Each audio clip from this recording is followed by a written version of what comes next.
In Matt's dream, the girl with impossibly long black hair was dancing around the tree, as usual.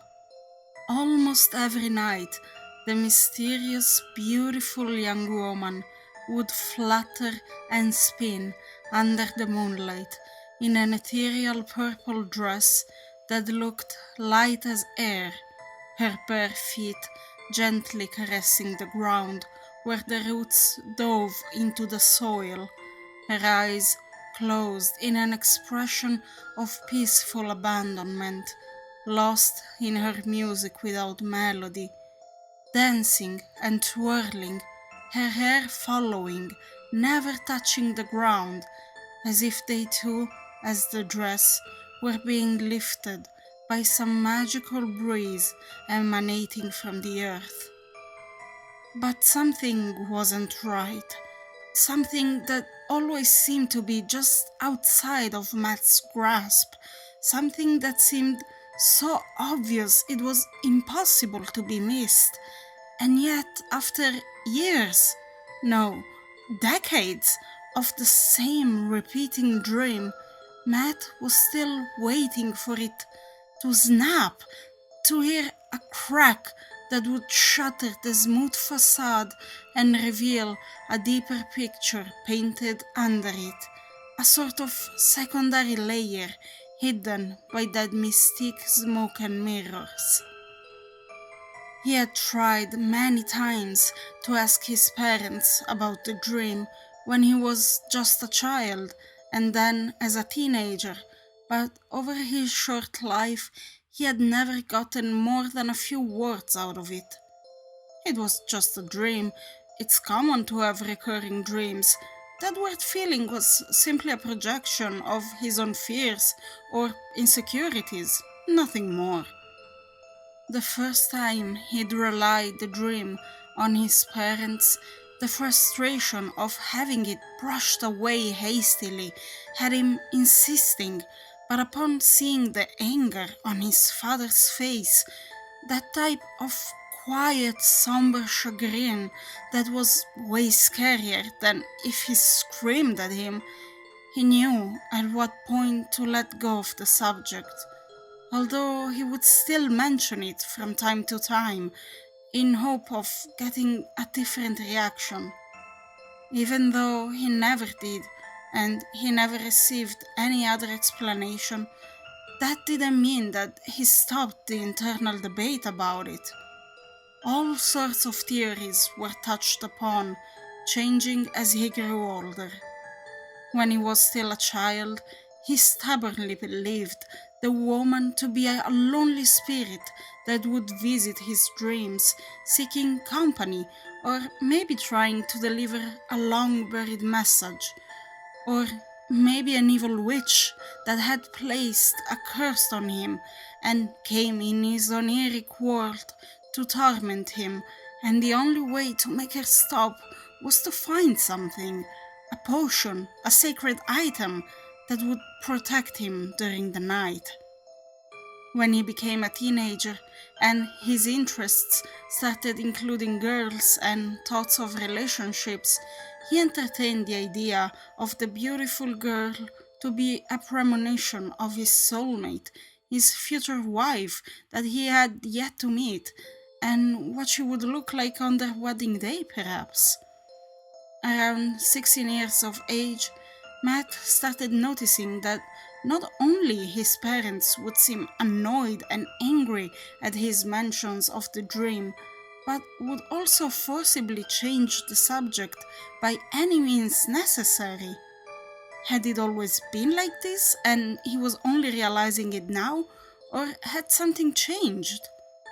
For the life of him, he couldn't say, because after his father would put an end to the matter, he'd dive into his mind where the conspiracies would take form, and had never really paid attention to what happened around him or what his parents would say.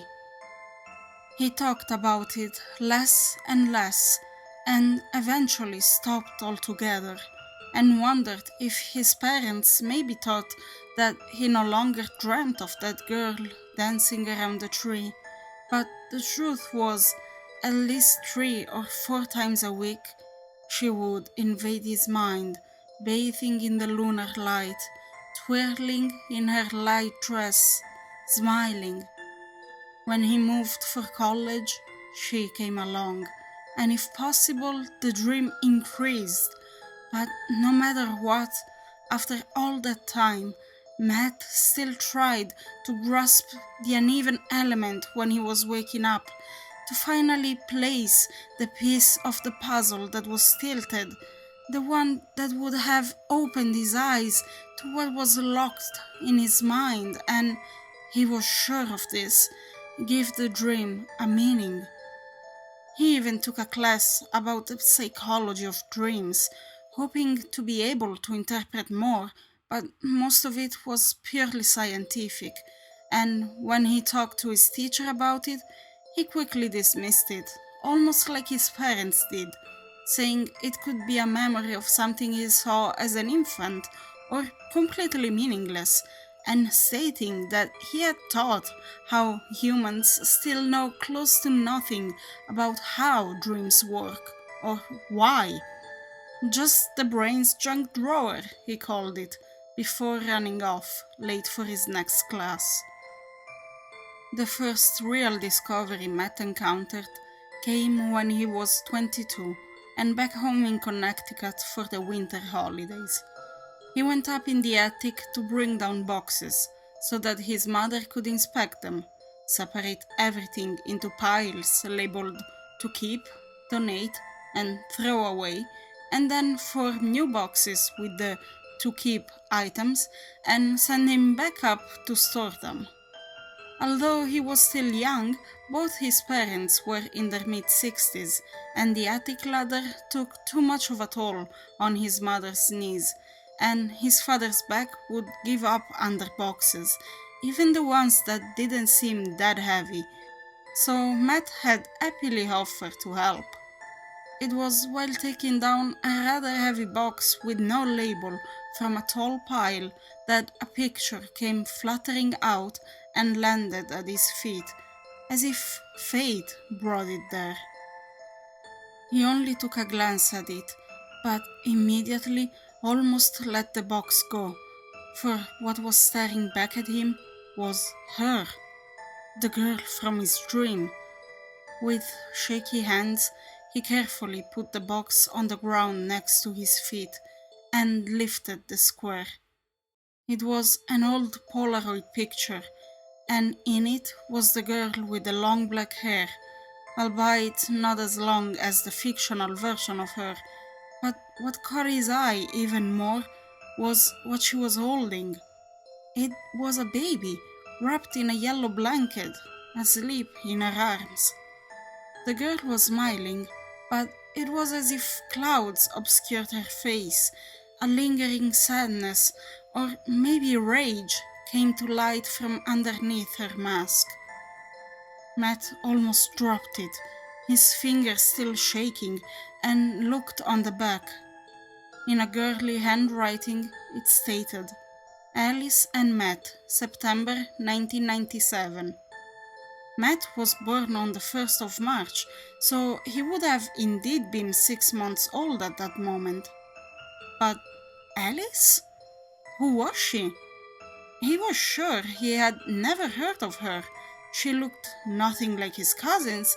He was an only child, and if she was a babysitter or a neighbor, why take a picture? Or better yet, why keep it for all that time? Of course, it could simply be that it was overlooked and kept by mistake, but unlike today, back then taking pictures actually costed money, especially with Polaroid cameras. And something else that couldn't be explained was the fact that Matt had described the girl he saw in his dreams countless times, and yet his parents were adamant that they had never known anyone that looked like that. Of course, in the picture she didn't have a flowy purple dress or infinite floating hair, but if she had been, at any point, someone important enough to be photographed, His parents wouldn't have simply forgotten about her existence altogether. Matt? His mother's calling harshly brought him back to reality, realizing he'd been up there for a while now. He set the picture onto a pile of boxes and brought down the heavy one, using it as an excuse for the extra time. I sat down for a moment to catch a breath. Tired, huh? Don't you dare make fun of me now, old man, his father joked, and they all laughed, but Matt's laughter was forced, fake, his mind racing, wondering what his parents had been keeping from him his whole life. Later that night, lying in bed, the picture safely tucked under the mattress, new waves of theories invaded his mind. Of course, it could simply be that it was just an acquaintance or some second cousin, and that for some reason someone took a picture and she scribbled the names and date on the back. After all, if he dared say so himself, he was a very cute baby, so it would make sense someone would like to have their picture taken. But in that case, why not keep it? Only in that moment another thought popped in his mind, and he wanted to kick himself for not having put two and two together sooner. There were no pictures of him before he was over 1 year old. The first time Matt inquired about it, he was in second grade, and the teacher assigned everyone to bring a picture of themselves the day they were born. But his mother told him that, unfortunately, a pipe had burst one time and flooded the basement, and all the pictures of him from his birth to after his first birthday had gotten completely ruined. He even got a signed note from her for the teacher explaining why he could not complete the assignment. How could he have forgotten? And immediately after, another thought. For as long as he had known, the basement was filled with old furniture, his first bike, the old dog's crate, but all the photo albums were in the attic. Wasn't that weird? He turned around in his bed, laying on his side, staring at the chipped paint. Well, if a pipe burst and ruined an entire box of pictures, it would make sense that they started storing them somewhere else. Curious, though, that only that one box of pictures got ruined, as just that afternoon Matt found in one of the boxes the big Michael and Jessie Grayson wedding photo album, which was way older than him. Maybe the picture was never in a proper album, just tossed in a box that didn't get damaged as well, which would reinforce the unimportance of the girl. Alice, Matt corrected himself. After all those years, she finally had a name. Of course he hadn't shown the picture, but was thinking what would have been the best way to casually ask if they knew someone named Alice, fully aware that it was like trying to defuse a bomb, and if he touched the wrong wire, the whole thing would have exploded, and he'd never get an answer. No, he needed to be smart about it, to be delicate enough to catch them by surprise, to pretend he was asking for no particular reason. Lost in these thoughts, tired from the day of moving heavy boxes and climbing the ladder up and down, Matt slipped in a heavy sleep.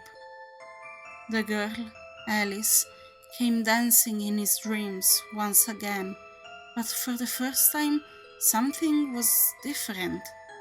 Matt could hear a faint music, delicate, sweet and sad at the same time, like those melodies emitting from handcrafted music boxes, and Alice was the living ballerina. Her hair flew like always, but for some unknown reason, this time that particular alarmed Matt, as if he knew something that was about to happen. After 3 or 4 more turns around the tree, her hair got caught on one of the lower branches, and kept twisting around it, faster and faster, until Alice herself got pulled up from the ground, kicking her feet in the air for a moment, and then, as the music was fading, she hung lifeless, her hair around the branch and around her neck. A cry broke the silence, the cry of a baby, his own cries. Arms reached out to him, and for a second the vision of the woman was hidden, but when he saw her again, her beautiful black hair had morphed and was now nothing but a vulgar noose. Matt jerked awake, sitting up, covered in sweat and with his heart pounding in his chest. Why, in almost 20 years, did the dream change for the first time? And why such a drastic change? Was this the underlying truth he had been trying to find for all of this time? He quickly pulled the picture out from under the mattress and stared at her. The news, the tree, the crying of a baby. It could be something you saw as an infant, told him his psych professor. If the dream was really a memory, seeing the picture may be what unlocked it. But if that was true, it meant that whoever Alice was, she was dead, and he likely witnessed her taking her own life. He lied awake for the rest of the night, unable to fall back asleep. He kept debating whether to inquire his parents at once and demanding to know what that was all about, or to try and investigate quietly, or maybe not say anything at all. He tossed and turned for hours, looking at Alice's face, trying to remember more, but it was like trying to carry water with a net. When the sun was starting to rise, he heard movements in the living room, and without even realizing what he was doing, he jumped on his feet and walked over, the picture still between his fingers. His mother, still in her pajama and nightrobe, was adding wood to the fireplace, almost completely dead, to fight off the freezing winter, and didn't see him entering the room. When she got up and turned around, she jumped and covered her mouth with her hands to catch a scream, which almost made Matt feel sorry, but he was too worked up to really care in that instant. A deep part of him had decided that it was unfair he had been haunted by that dream his whole life, and his parents might have had an explanation for it, yet they purposefully let him believe it was all in his mind. He held the picture close to her face. Who is she? Why have you guys never told me she's a real person and not just something my mind made up? His mother looked at him, all the color drained from her face, and she simply stared like a deer in headlights for a second. Then she snatched the picture away and tossed it in the fire. "Where did you find that?" she asked, with a tone so cold it sent shivers down Matt's back. Still, he didn't back down. "Does it matter? Why have I never heard of her? Who is she?" His mother sighed and sat at the table, rubbing her temples. "She belongs in the past." "Is she dead?" inquired Matt, already knowing the answer. "Yes, she was unstable. She was still so young at the time of that photograph," she said, looking at the fireplace. A sad frown morphed on her face. "Who was she?" Matt demanded yet again, but he already had a good idea. A young girl holding him. She took her life. Nobody talked about her ever again. The silhouette of his mother in the dim room, lit only by the fireplace, sat in silence for so long, Matt was starting to think he'd never get another word from her, but then she eventually went on. As you know, your father used to be a college professor. He retired early. It was not his decision. He had a relationship with one of the students. The affair resulted in a child. The board agreed to keep the thing quiet if he resigned. The girl kept the baby. She thought that would have made your father leave me for her, and when that didn't happen, he took care of the child. Matt was in shock.